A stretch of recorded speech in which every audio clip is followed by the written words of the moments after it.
आज की वीडियो में हम बात करने वाले हैं कि एक फ़ीमेल के लिए कौन सी सही एज होती है प्रेगनेंसी प्लान करने के लिए या फिर बेबी प्लान करने के लिए। जो फीमेल का रिप्रोडक्टिव पीरियड जो होता है वो एज मीनार्की से स्टार्ट होता है और मीनोपॉज तक रहता है। मीनार्की जो 13 की एज में स्टार्ट हो जाता है, मीनोपॉज 45 से शुरू होता है। जो 13 to 45 के बीच में है, एक लेडी कभी भी मदर बन सकती है।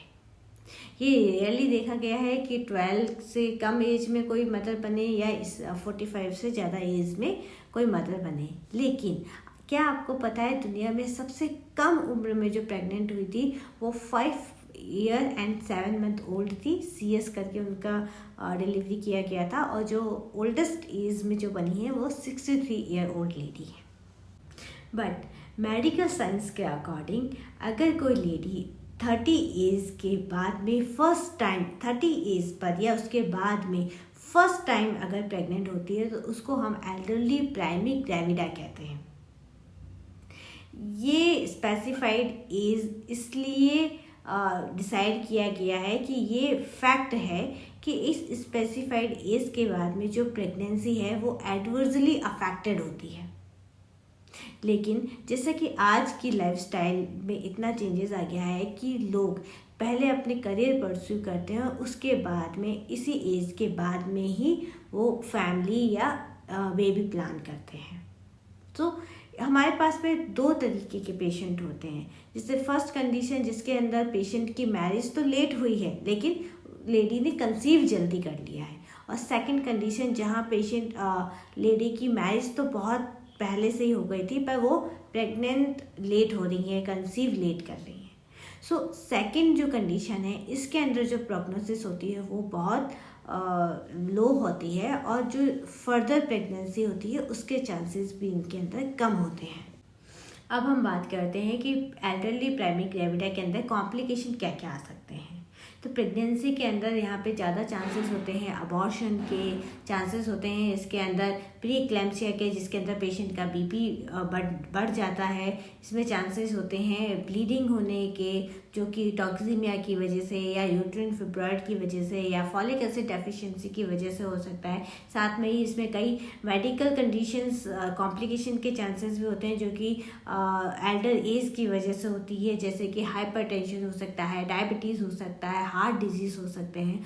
और साथ में ही ऐसे पेशेंट्स के अंदर पोस्ट मैच्योरिटी के चांसेस होते हैं जिसके अंदर कि फुल टर्म 9 मंथ कंप्लीट हो जाने के बाद में भी पेशेंट को लेबर स्टार्ट नहीं होता है, उसके बाद में स्टार्ट होता है। ड्यूरिंग लेबर भी इसमें कई कॉम्प्लिकेशन हो सकते हैं जैसे कि प्रीटर्म लेबर हो सकता है या फिर प्रोलॉन्ग लेबर होता है जो कि या तो यूट्राइन इनर्शिया जहाँ पे यूट्राइन कॉन्ट्रैक्शन अच्छे नहीं आ रहे हैं या एंजाइटी की वजह से या फिर माल पोजीशन ऑफ बेबी की वजह से हो सकता है या फिर इम्पेयर्ड जॉइंट मोबिलिटी, क्योंकि जितना एज बढ़ता है तो बॉडी के जो जॉइंट होते हैं उनकी मोबिलिटी भी कम हो जाती है, उसकी वजह से भी हो सकता है कि लेबर प्रोलॉन्ग लेबर हो रहा हो। या फिर in elasticity of birth canal tissues, जो बर्थ कैनाल के टिश्यूज होते हैं वो भी क्या होते हैं एज के साथ में उनकी इलास्टिसिटी भी कम हो जाती है, तो जिसकी वजह से प्रोलॉन्ग लेबर होता है।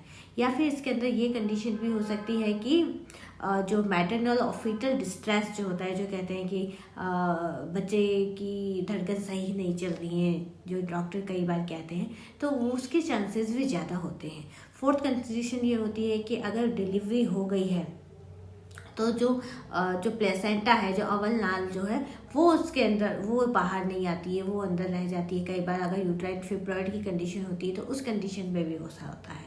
और प्राइमरी एल्डरली ग्रेविडा के अंदर चांसेस होते हैं कि डिलीवरी सिजेरियन की तरफ जाए। और अगर डिलीवरी हो गई है तो जो लैक्टेशन पीरियड के अंदर होता है उसमें ये होता है कि फेलिंग ऑफ लैक्टेशन हो जाता है।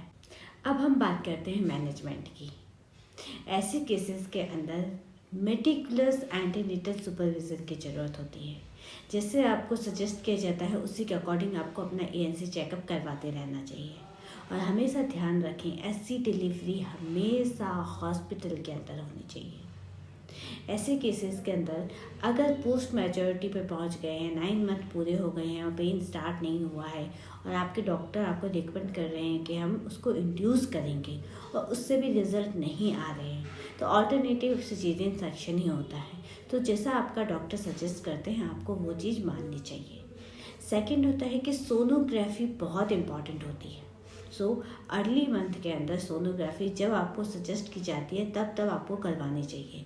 इससे क्या होता है कि कोई भी अगर कंजेनिटल डिफॉर्मिटी अगर फीटस के अंदर है तो हमें टाइम से पता चल जाता है। और नेक्स्ट है कि अगर कोई कॉम्प्लिकेशन है या कोई मेडिकल डिजीज़ पहले से ही है, जैसे हाइपरटेंशन, डायबिटीज़ या हार्ट डिजीज़, तो उनका भी ट्रीटमेंट साथ के साथ में होता रहना चाहिए। सो इन सब चीज़ों को अगर आप ध्यान रखते हैं और अपने डॉक्टर को अच्छे से सुनते हैं तो आप एक इजी गोइंग प्रेगनेंसी एंजॉय कर सकते हैं और एक हेल्दी बेबी आपको डिलीवर होता है। Thank you.